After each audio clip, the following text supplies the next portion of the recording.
ابو ہریرہ رضی اللہ عنہ سے روایت ہے کہ رسول اللہ صلی اللہ علیہ وسلم نے فرمایا، بے شک اللہ کے 99 نام ہیں، 99، ایک کم 100،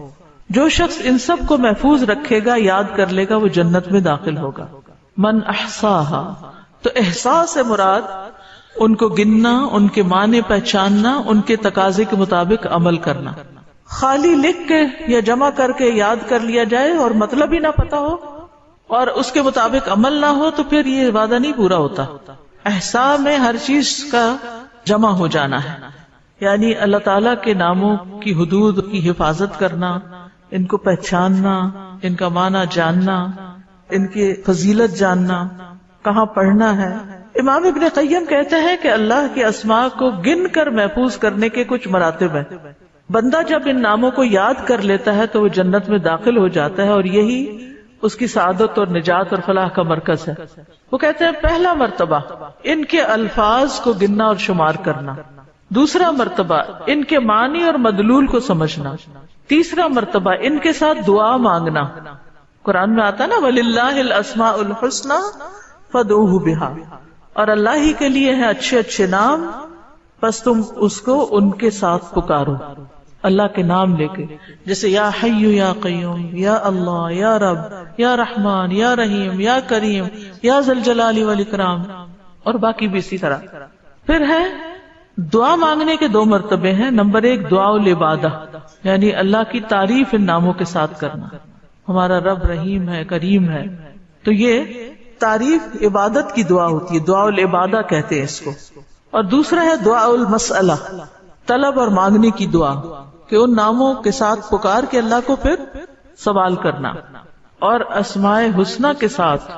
یہ نہیں کہ اپنی طرف سے اللہ تعالیٰ کا کوئی نام بنا کے اور پھر اس سے دعا کرنا،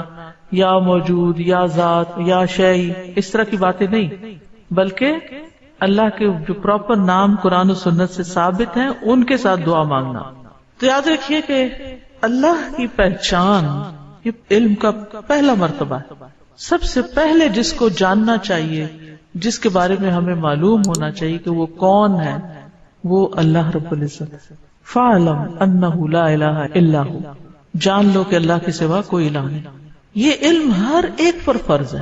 کہ ہمارا خالق کون ہے، ہمارا مالک کون ہے، ہمارا رازق کون ہے، ہمارا معبود کون ہے، ہماری مشکل کشا کون ہے، ہمارا حاجت روا کون ہے، اور جو بھی اللہ تعالیٰ کے باقی نام ہے، پہچان۔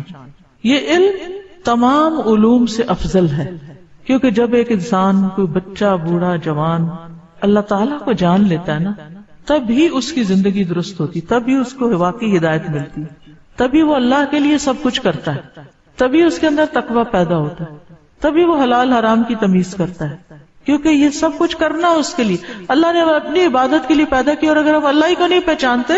تو عبادت کس کی کر رہے ہیں؟ تو پہلا کام اللہ کی پہچان ہے، اللہ کی معرفت، خود بھی اور اپنی آل اولاد کو بھی اور اپنے آس پاس کے لوگوں کو بھی۔ اور اللہ کی پہچان کے لیے اللہ کے ناموں کا علم حاصل کرنا ضروری ہے۔ پھر اس سے ایمان میں بھی اضافہ ہوتا ہے، جتنا جتنا آپ اللہ کو زیادہ جانتے چلے جاتے ہیں اتنا اتنا آپ کا ایمان بڑھتا ہے۔ اسی لیے اس کو اشرف العلوم کہا گیا کہ تمام علوم کا سردار ہے یہ۔ پھر اسی طرح اللہ تعالیٰ کے ناموں کو پڑھنے، یاد کرنے، جاننے، سمجھنے کے بارے میں کچھ اصول و قواعد ہیں۔ اس میں پہلی بات یہ ہے کہ اللہ کے تمام نام توقیفی ہیں، اس میں عقل کی کوئی گنجائش نہیں، یعنی بذریعہ وحی معلوم ہوئے۔ ہم اپنے پسند سے اللہ کا کوئی نام نہیں رکھ سکتے، یعنی آپ یہ نہیں کہہ سکتے کہ مجھے اللہ سے بڑی محبت ہے تو میرا دل چاہتا ہے میں اللہ تعالیٰ کا یہ نام رکھ دوں، خود سے کوئی رکھ دوں، یہ نہیں کر سکتے آپ، ٹھیک ہے؟ کسی انسان کو، کسی بشر کو، کسی جن کو، کسی فرشتے کو یہ اختیار نہیں کہ وہ اپنی مرضی پسند سے اللہ کا کوئی نام رکھ دے اور اس سے اس کو پکارنا شروع کر دے، اور اس کی لاجک صرف یہ دے کہ یہ تو محبت کی بات ہے اور میں محبت سے یوں پکارتی ہوں اللہ کو۔ نہیں، اس کی اجازت نہیں، کیونکہ جتنا اللہ تعالیٰ خود اپنے آپ کو جانتا ہے ہم نہیں جانتے، اور جتنا اس نے چاہا ہمیں اپنے بارے میں علم دیا، اور وہ علم بھی نبی صلی اللہ علیہ وسلم کے ذریعے ہم تک پہنچا ہے، تو اس کو حاصل کرنے کی کوشش کریں۔ پھر اسی طرح دوسری بات یہ کہ اس بارے میں کتاب و سنت سے آگے نہ بڑھیں، عقل، رائے، خواہش امام احمد کہتے ہیں اللہ کی صفت نہیں بیان کی جائے گی مگر وہی جو خود اس نے اپنی ذات کی بیان فرمائی ہے یا رسول اللہ صلی اللہ علیہ وسلم نے بیان کی ہے۔ ہم قرآن و سنت سے آگے نہیں بڑھیں گے، خود یا کسی عالم یا کسی اور انسان کے بتائے ہوئے نام کے مطابق نہیں کام کریں گے۔ پھر اگلی بات یہ کہ اللہ کے ناموں میں الحاد سے بچنا چاہیے۔ الحاد سے، الحاد کا مطلب کیا ہے؟ سیدھے رستے سے ہٹ جانا۔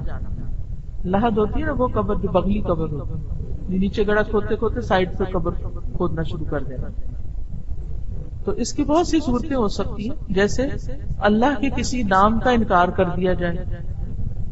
یا نام جن صفات پر دلالت کر رہے ہیں ان کا انکار کر دیا جائے۔ جیسے امت میں کچھ ایسے فرقے گزرے ہیں کہ جو یہ کام کرتے رہے ہیں۔ پھر اسی طرح بغیر تحریف، تعطیل، تکییف اور تمثیل کے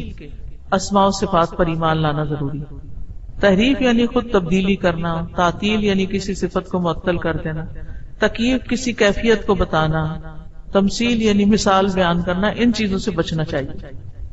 پھر ایک اہم بات یہ بھی یاد رکھیے کہ 99 تو ہمیں بتایا گیا کہ اتنے تو کم از کم یاد کر لو، لیکن یہ یاد رکھیے اللہ کے صرف 99 نیمز نہیں ہیں، وہ اس سے زیادہ ہیں۔ اس لیے بعض کتابوں میں آپ کو زیادہ بھی ملیں گے، لیکن یہاں مراد کیا ہے کہ یعنی اتنے تو زبانی یاد کر سکتا انسان یا آسانی سے ہر ایک کو معلوم ہو ہی سکتے ہیں، کیونکہ حدیث میں آتا ہے اسألک بکل اسم هو لک سمیت به نفسک وانزلته فی کتابک او علمته احدا من خلقک او استأثرت به فی علم الغیب عندک۔ اے اللہ میں تجھ سے تیرے ہر نام کے واسطے سے دعا کرتا ہوں، وہ نام جو تو نے اپنی ذات کے لیے رکھے، یا جو نام تو نے اپنی کتاب میں اتارے، یا وہ جو اپنی مخلوقات میں سے کسی کو سکھا دیے، یا وہ نام جو تو نے اب تک اپنے خزانہ غیب میں محفوظ رکھے۔ اس سے کیا پتہ چلتا ہے کہ کچھ نام تو خزانہ غیب میں ہیں،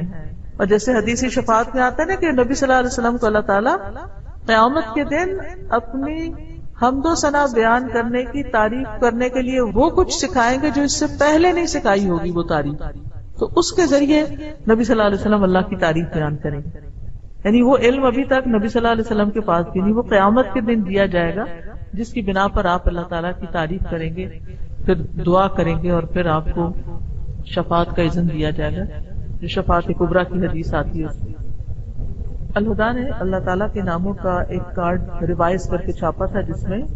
قرآن اور سنت کی دلیل سے وہ نام لیے گئے ہیں، اور باقی جو تاج کمپنی کے چھپے ہوئے نام، ان میں کچھ نام ایسے ہیں جو اللہ کے نام نہیں ہیں، وہ اللہ تعالیٰ کے افعال ہیں جن سے لوگوں نے خود نام بنا لیے۔ جیسے المذل اللہ کا نام نہیں ہے، یہ اللہ کا نام نہیں ہے، لیکن ذلت دینے والا اللہ ہے، تو ذل من تشاء، تو اس سے لوگوں نے نام اسم فائل کر کے تو